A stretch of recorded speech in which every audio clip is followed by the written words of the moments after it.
So I'd asked my last class in this room if they found the lights too bright at the front. Do you guys find them too bright? Do you want them off? I usually find it's a split because it's like if you turn them off, then usually people get sleepy faster. And that's my concern, especially where I'm in this room for 2 hours. Ooh, yeah, I can do. But hopefully it's high contrast enough for you guys. Awesome. All right, so I like to begin my classes by doing just a little bit of a reminder of where we had ended off last time. That also kind of helps me get back into the swing of it. So we had talked about the scientific approach, and before that we had sort of given our definition of psychology. And this definition of psychology as the scientific study of both behavior and the mind is going to be really important as we start talking about different perspectives on psychology and different ways that people interpret how psychology should be conducted. So we're going to find that as we get through some of our topics today. But as we're on that topic of science, we might actually look at how we can break down types of research. Now, these terms aren't necessarily universal. Some texts prefer different terminology, but we go with basic and applied research.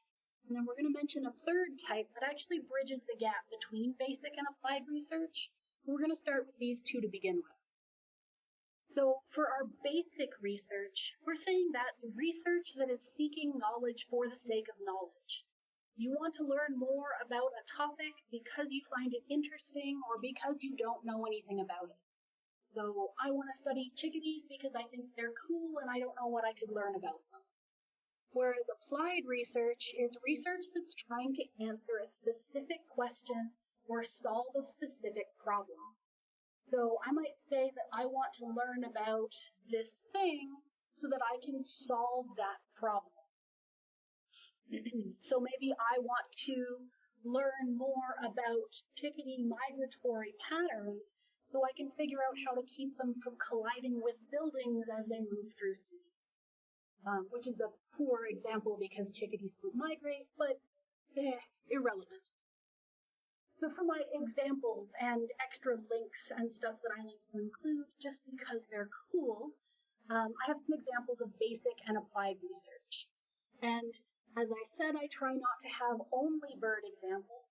So now I have my other obsession, which are cephalopods.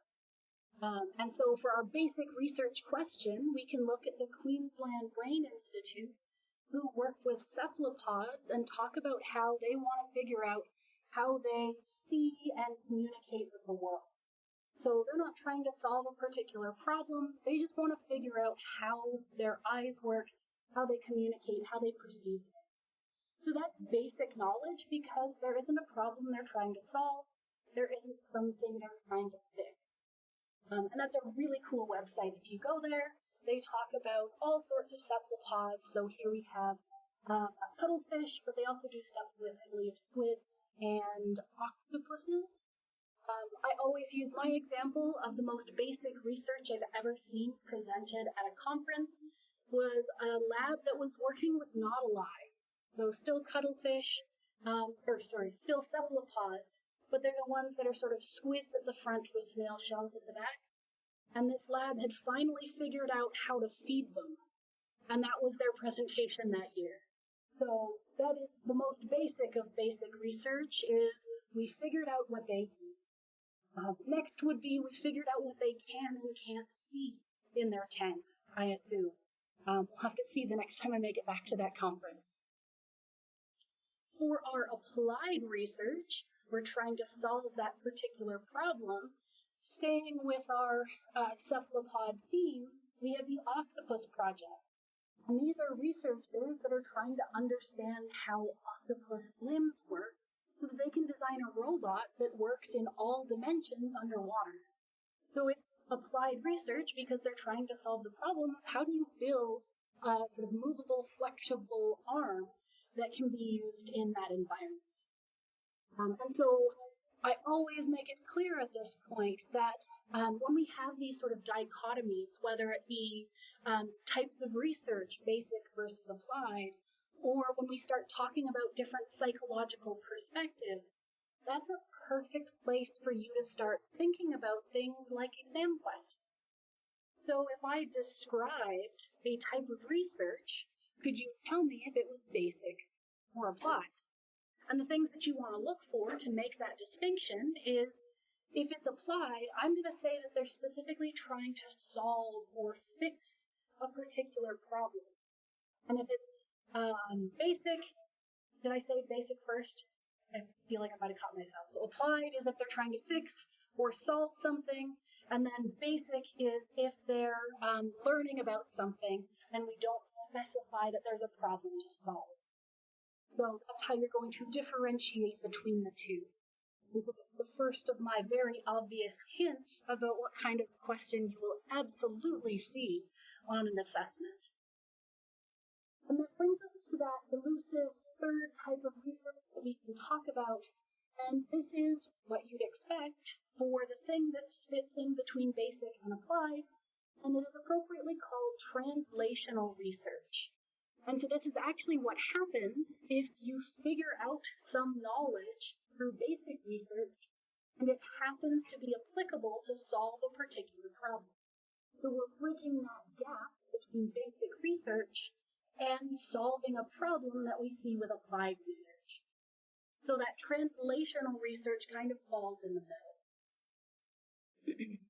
And then a little bit of a sort of visual interpretation of how information gathered from different types of research sources can be used in different ways. So basic research can actually inform applied research. We can have things that we learn through basic research lead us to think, hey, maybe we can use this, or maybe we can learn something related to this that solves a problem. That's why we have translational research in the middle too, because that applies there. And the information that we gather when we start using it, we have that applied practice. So if I have somebody who's done basic research and they found, hey, the best kind of question to ask students for them to learn is an application question. If I employ that in my classroom, then that's an applied practice. I took something that was learned through some kind of research and I put it to use. And then we also have our clinical research and practice a little bit off to the side. And the reason for that is most of what we talk about is just psychology in general. But clinical psychology is kind of its own special subfield.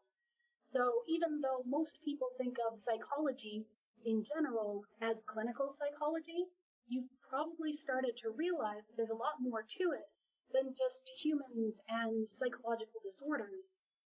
So clinical practice and clinical research kind of gets its own little aside. And if you continue taking psych classes throughout your careers, if you take something like a clinical psychology class, you'll see that it's a lot more human-centric and it's a lot more focused on sort of identifying and treating and dealing with disorders, whereas we focus on the field as a whole and doing science more generally. So that's why that distinction there.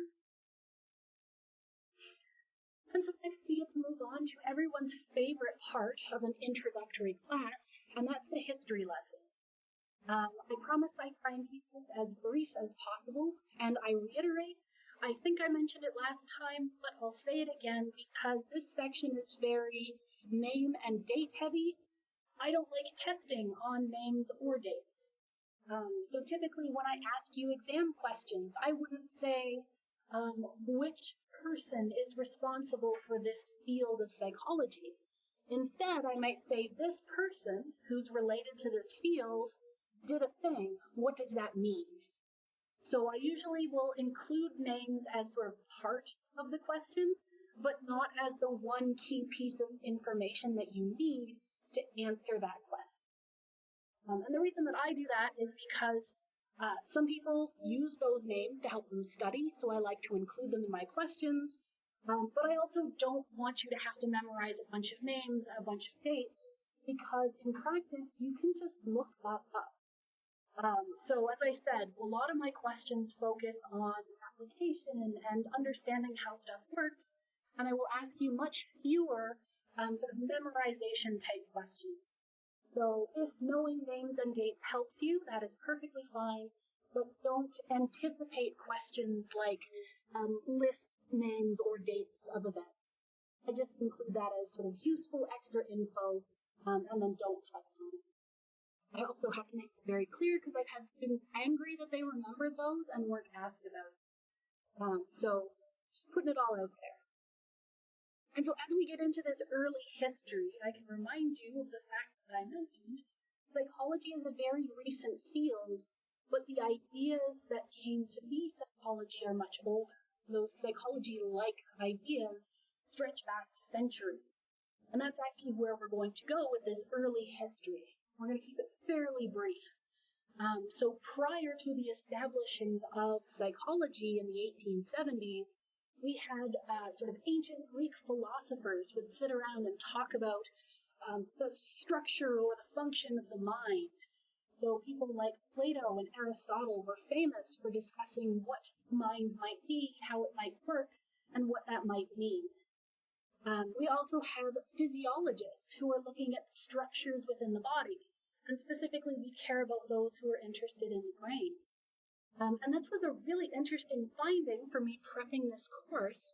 I'll do my aside here first. As a North American psychology class, we end up with very North American-centric views. And so you'll notice as we move through the chapter and as I cover this lecture, there's a lot of old white men that we talk about, most of whom are sort of either from Europe or from America. So even North American-centric just means American for the most part. So as I've been doing this more, I try and introduce sort of other perspectives and other individuals. Textbooks are still very North American-centric. So just as a little bit of an awareness that what we see in the textbook is the North American perspective on when stuff occurred and things like that. But I try and bring in sort of Canadian things as well as others who I find relevant to our discussions as much as possible. So for this one, with our physiologists, I was super surprised to realize how far back the history of viewing what we now call psychological disorders as illnesses went. So this individual, Ali ibn al-Abbas al-Mujasu, Majusi, oh my goodness. They were looking at psychological or physiological disorders as illnesses rather than demonic possession or whatever else was commonly viewed at the time as early as 900 AD, which just astounded me because most of the history of psychology happens sort of 1800s and onwards. So to see such what I would think of as a modern view that far back was very interesting and worthy of note.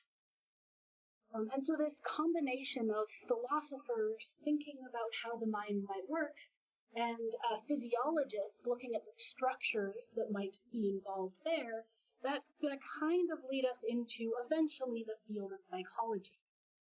But this question of sort of that mind stuff and the physical stuff actually leads us to the first big problem that led to psychology.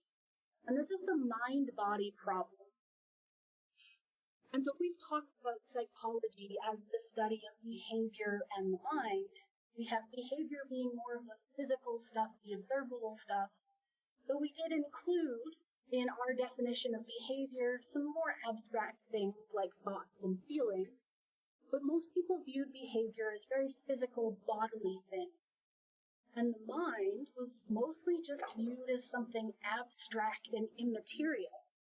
But if the mind portion of our psychology definition is something that we can't observe, something that we can't study, how can you do psychology?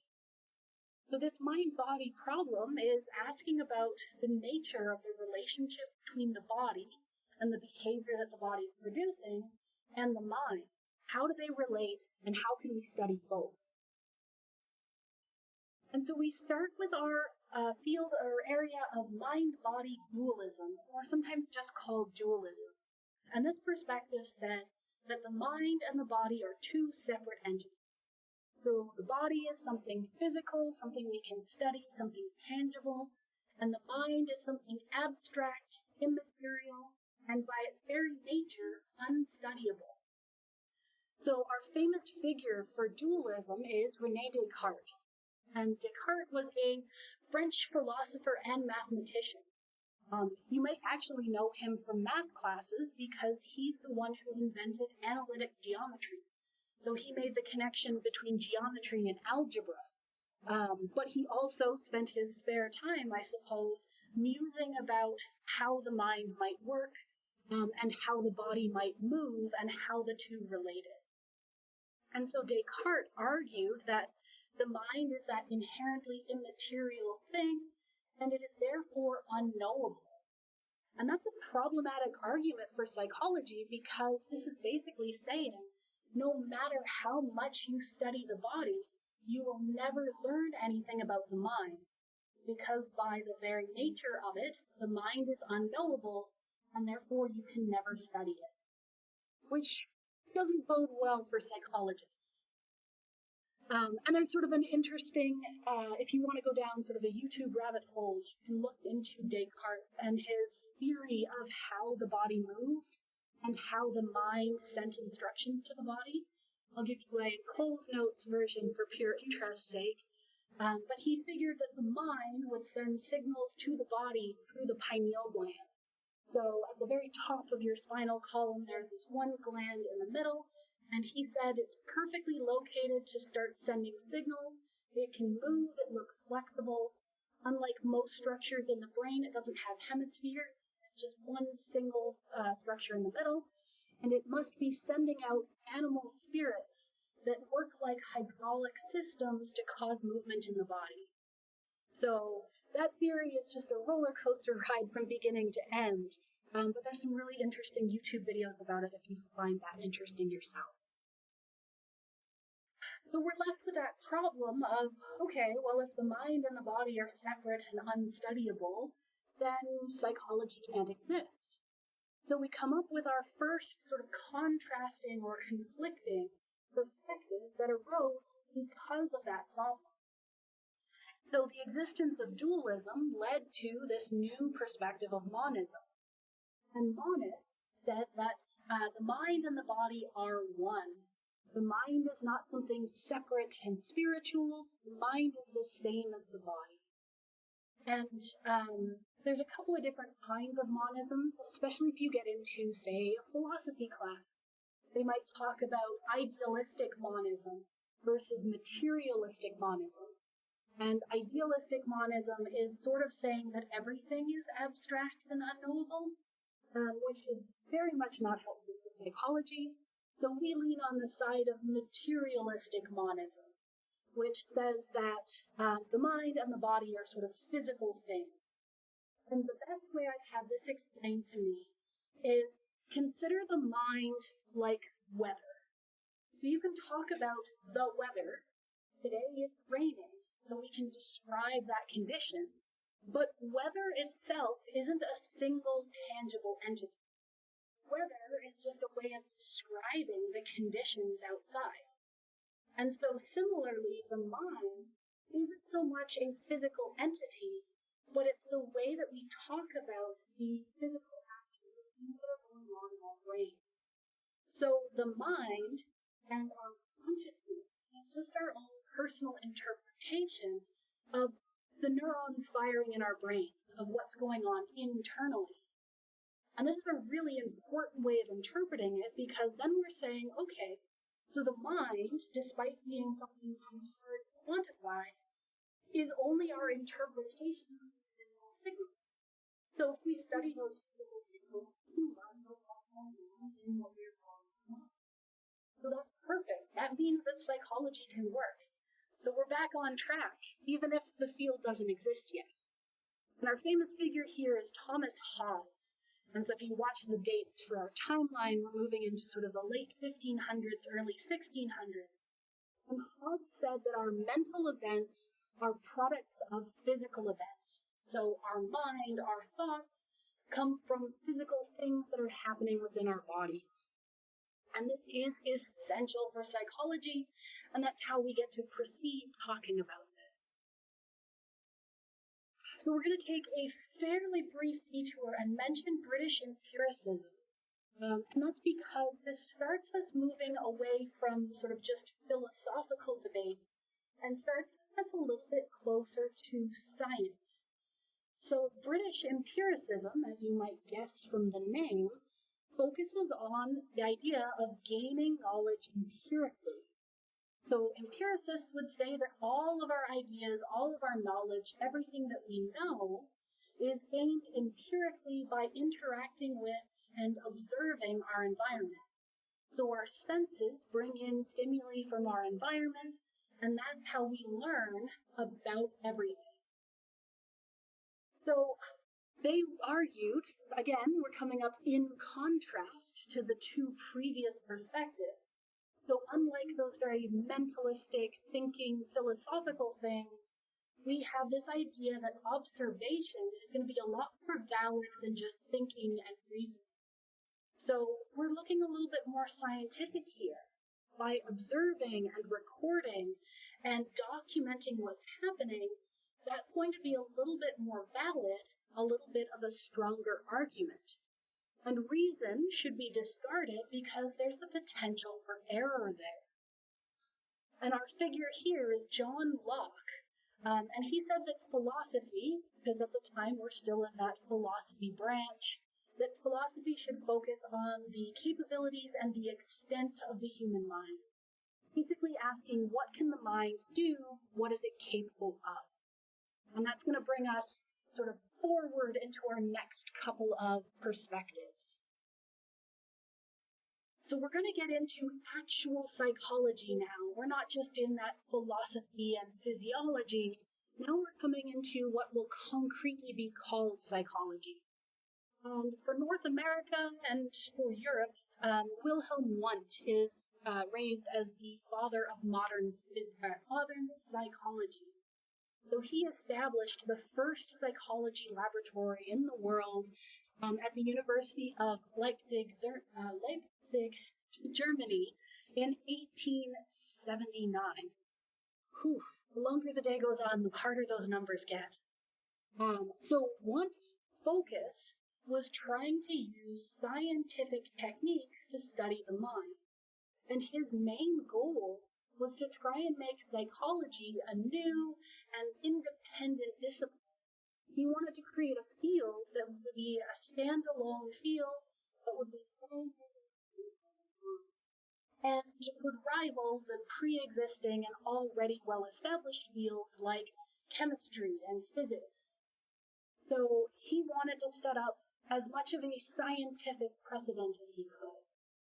And his graduates, the students that worked under him, then went on to start spreading these ideas and this process all across Europe and North America. So a lot of modern psychology labs started from this one individual and spread from there. And another one of those for interest's sake images. This is showing mostly America, but a little bit of Canada there. We have the University of Toronto have a psychology lab established there in 1891. It's kind of neat that it was included, but in just 10 years, between 1883 and 1893, once students established 23 new labs across North America. And that is massive. They moved really fast to do that.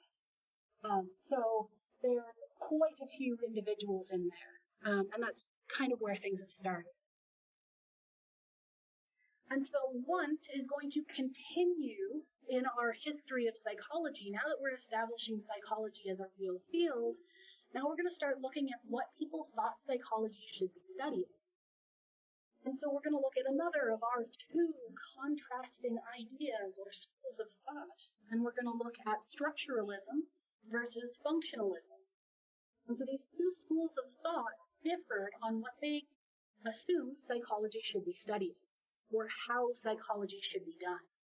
So very briefly, our structuralists wanted to break down consciousness and the mind into its most elementary basic components. whereas functionalists didn't care about the components or the pieces. What they cared about was the function or the purpose of the mind.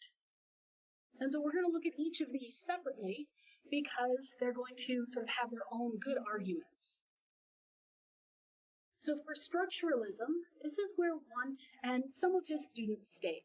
So specifically, Wundt and Titchener were two of the most famous structuralists. And Edward Titchener was an English psychologist who ended up studying under Wundt and continued in his structuralist perspective.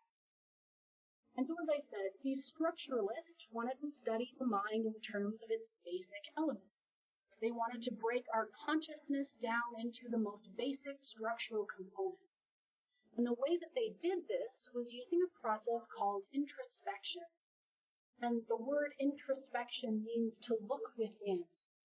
So they were trying, in a very scientific way, to break consciousness down into individual elements and describe them, but the process was a little bit abstract because introspection involved sort of sitting there and analyzing what you're feeling, what you're perceiving, what you're experiencing. So they focused on the sensations that they were noticing, and they considered sensation to be the most basic element of consciousness. So despite having that lofty goal of creating a very rigid scientific mentality, we kind of look back on the structuralists now and say, introspection might not have been the way to go for that. And that's exactly what our conflict or our contrasting school of thought proposed. So our functionalists, the Jameses, so William James and James Angle, they thought that our structuralists had completely missed the point. They figured we shouldn't be focusing on individual structures. We shouldn't be looking at basic components. That doesn't matter. What we should care about is the function or the purpose of consciousness. They wanted to ask, what does the mind do? What is it capable of? And this did a little bit better on that scientific perspective side of things. So they were strongly influenced by Darwin's theory of evolution. So they really cared about things like adaptation. So they would look at the mind and say, okay, this must have evolved into being, and therefore the things that the mind can do must be useful in helping people survive and reproduce. So what qualities, what abilities do we have that would have helped our survival and reproduction rates? So maybe being able to remember where you left something was important because you could put food aside for later, or it would help you navigate, or something like that. So they considered a lot of mental qualities, mental abilities, in terms of how they might have evolved to help us survive and reproduce better. And so if we have our two conflicting schools, you might ask, who won the battle? And the answer is neither and both. And that's a weird way to look at it. But in modern psychology today, we don't have structuralists and functionalists. We don't really divide ourselves that way. But what you do see is a little bit of carryover from both of those schools of thought. So with our structuralists, introspection wasn't that scientific. Thinking about what you're feeling didn't really allow for an objective evaluation of a claim, but the idea of trying to document and sort of follow a structure to get those feelings, it was a good start. And there were other useful aspects of structuralism that kind of stuck around. And then for functionalism, that doesn't exist exactly as it was, but it has evolved and molded into what we see today as things like applied psychology or behaviorism. And we'll talk about behaviorism in almost immediately, which is a nice transition from our British empiricists into a more commonly seen perspective that still exists today. So neither still exists as it was, but elements of both have carried forward into how psychology exists now.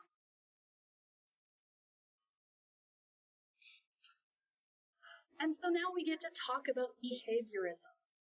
So as I said, our British empiricism and that idea that all of our experiences, all of our knowledge comes from empiricism, comes from interacting with things around us, that was really refined and put forward as this perspective of behaviorism.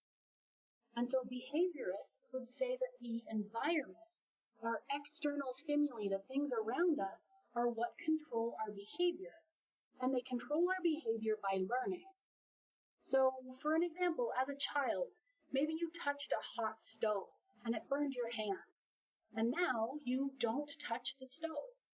So you learned by interacting with the stove that you don't want to touch it. It's a bad thing, it causes pain. And so your behavior changes based on what you learn. So a behaviorist focuses on that process. Interacting with your environment taught you something and directly led to a change in your behavior. Now, if you consider the fact that we're coming out of our structuralism and functionalism, which came out of our monism and dualism discussion, we're going from looking at what is the mind doing, or what is the mind made up of, or how should we consider the mind, and all of a sudden, behaviorists actually don't care about the mind at all. We're only looking at behavior. We're only looking at the external, the environment, and how we interact with it. So this is a radical reorientation of psychology. And in fact, a behaviorist would use a different definition of psychology than what we've established. So a behaviorist might say that psychology is the study of behavior and not the mind, so just behavior. And for them, their definition of behavior would be a little bit more stringent than the one that we've used.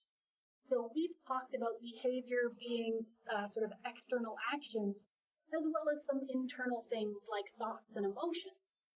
But a behaviorist would be stricter than that, and they would say that behavior is only our overt and observable responses or activities. It's only the stuff that they can see and monitor and document. So this is quite the swing in the other direction from all of those sort of mental perspectives, coming into more of an environmental and behavioral-based perspective. And so our figure here is John B. Watson, and his rationale for embracing this behaviorist perspective was actually that he really disliked mentalism, that sort of focus on the mind and cognition that came from the earlier schools. He figured that psychology should focus on observable behavior and completely ignore that unobservable inner consciousness stuff. To them, we have thoughts and things going on internally, but it isn't relevant. We're focusing on the behavior. And we can actually take that even one step further and look at radical behaviorism. And this is quite the interesting perspective because they take behaviorism and they crank it up to 11. So radical behaviorists would say that the environment is the only factor that controls learning and behavior. And the big name for radical behaviorism is B.F. Skinner. And we'll actually talk quite a bit about Skinner in the chapter on learning, because Skinner pioneered quite a few of our behavior modification techniques. So he's well known for getting started with operant conditioning. So we'll talk quite a bit about that in future classes. But Skinner's perspective is summed up in this quote here, where he says, "No account of what's happening inside the human body, no matter how complete, will explain the origins of human behavior." And by saying that, he means that even if you understood everything going on inside a person's body and mind, it wouldn't completely explain their behavior. So from his perspective, he's saying that not only is the mind worth ignoring, but it's completely irrelevant to behavior. So that's why it's radical behaviorism. He is saying behavior is from the environment and the environment alone. Internal stuff doesn't exist. It doesn't matter. So we're going really extreme here. And so if you've picked up on the process here, you might have figured out that somebody's going to come along and have an issue with these perspectives. Which brings us to the cognitive revolution. So we went from a lot of mentalist perspectives, considering the mind and what the mind is doing and how it does it. And then we switched all the other way and went to the environment. And now we're going to find kind of a happy in between. And so this is our cognitive revolution, and we're going to talk about cognitive behaviorism, which is kind of like a softer version of behaviorism. And technically, my perspective and my research falls under this category. So I would identify as a cognitive behaviorist because I focus a lot on the environment. As I've mentioned before, my research revolves around operant conditioning. So I've done a lot with Skinner's stuff, but I don't completely dismiss the role of the conscious mind.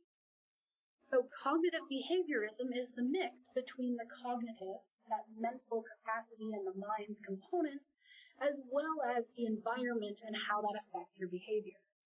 So cognitive behaviorists say that our learning experiences and the environment affect our behavior not necessarily directly, but by giving us the information that we need to behave effectively.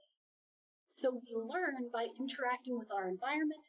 We learn that the stove is hot by touching it, and then we choose not to touch the stove again because of the information that we've gathered, because of what we've learned in the past.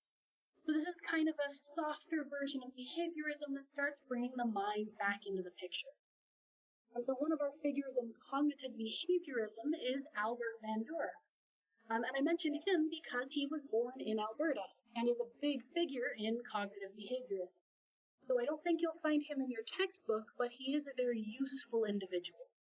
And Bandura thought that our environment and the things that we've experienced would influence our thoughts, and our thoughts would then influence our behavior. So pretty much right under that definition of cognitive behaviorism. And so if cognitive behaviorism exists, maybe things keep going in that cognitive direction. And in fact, start getting into cognitive psychology. So this is the continuation of our cognitive revolution. And this actually came about because of a couple of different events in history. So the cognitive revolution is a shift away from behaviorism that happened in sort of the early 1950s. So we start showing a renewed focus on the mind, mental states, and internal processes. People started looking at humans as information processors. So we are governed by thought. Our thoughts determine our actions, so our behavior comes from what we think about. And a lot of the terminology that we started using in this period relates to computers, which were becoming more and more prevalent at the time. So this information processor sounds a lot like how we talk about a computer. And you'll start seeing when we get into the chapter on memory, we talk about things like long-term memory storage, or saving memories for later, uploading and downloading them, retrieving them and sending them places. So a lot of the ideas, a lot of the models for how memory works came about at this time during this cognitive revolution, as computers were becoming more and more common. They were still very restricted to university spaces and sort of, I guess, like scientific applications and stuff like that, but they were becoming more and more known, hence the terminology. And the really cool part about this cognitive revolution that I found is that a lot of this shift was actually driven by the occurrence of World War II. And so they were getting away from that behaviorism. They were starting to wonder about how the mind works. And then as the war broke out, they had to start thinking about how can we make things easy to use? How do people view things? How do they interpret information? How can we lay out machines? How can we lay out gauges and dials? How can we put this here so that it's easy to understand and easy to use without a whole lot of training? So this is a massive interest in our cognitive processes and how we view our world and how we interpret that information. So it was definitely important as the war was going on. And then as we got away from the war, behaviorism started coming back. There's sort of a little bit of a shift there again, but they're always going to exist kind of in contrast to one another. So the behaviorists and the cognitive psychologists are always going to differ a little bit on perspective. And we'll start talking about more of our perspectives, and especially the ones that we still see kicking around today, as we start getting into those next couple of slides. But I am going to leave us here for today because I don't want us to run out of stuff on Friday, and I'll let you guys go just a little bit early today. I've been reminding all of my classes that Monday is a holiday, so don't come in on Monday. And I'm hoping that if I say it enough times that I will come in on Monday.